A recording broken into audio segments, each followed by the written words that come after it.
ब्याह करवे वारन की हालत कहा होए।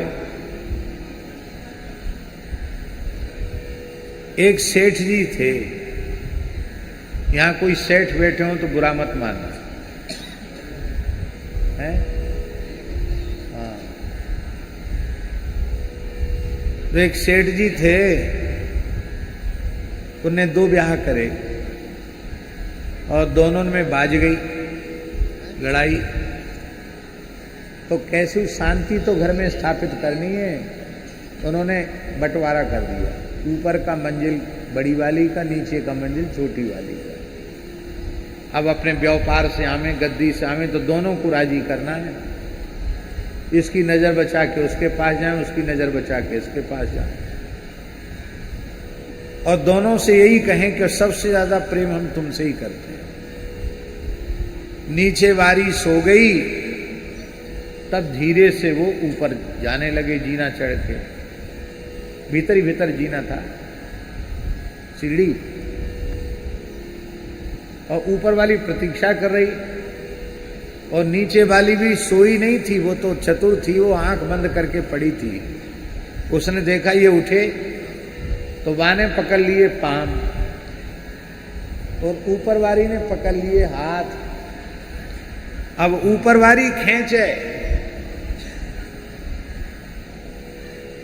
तो ऊपर खींच के ले जाए, बेचारो घसटा लगतो भयो जाए ऊपर तक।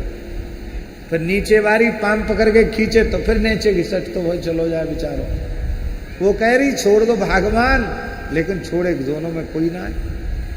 एक चोर वाई समय चोरी कर गया, सुभाष सुना हो कि नहीं?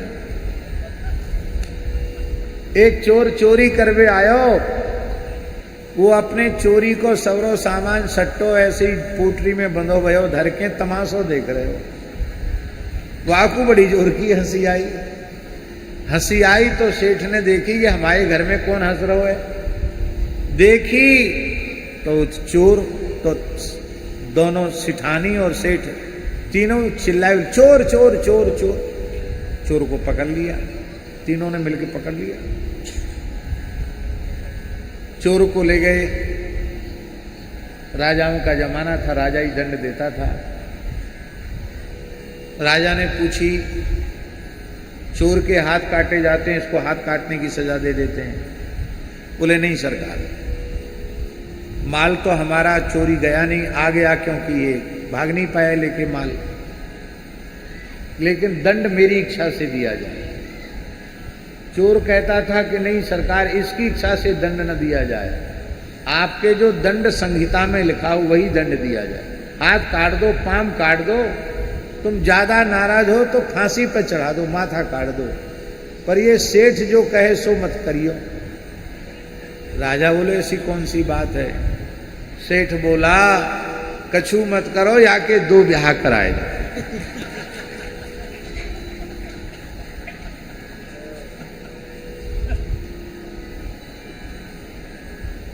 संपूर्ण जीवन सजा में परिवर्तित हो जाएगा, सारा जीवन सजा में बदल जाएगा।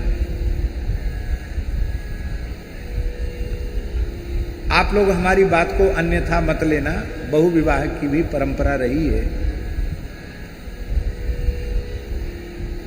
पर राम जी के वनवास का कारण क्या था,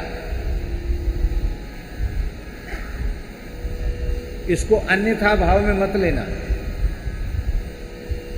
दशरथ जी को एक ही ब्याह भयो हो तो, और एक के ही 4 लाला भय होते तो झगड़ो ही ना होते।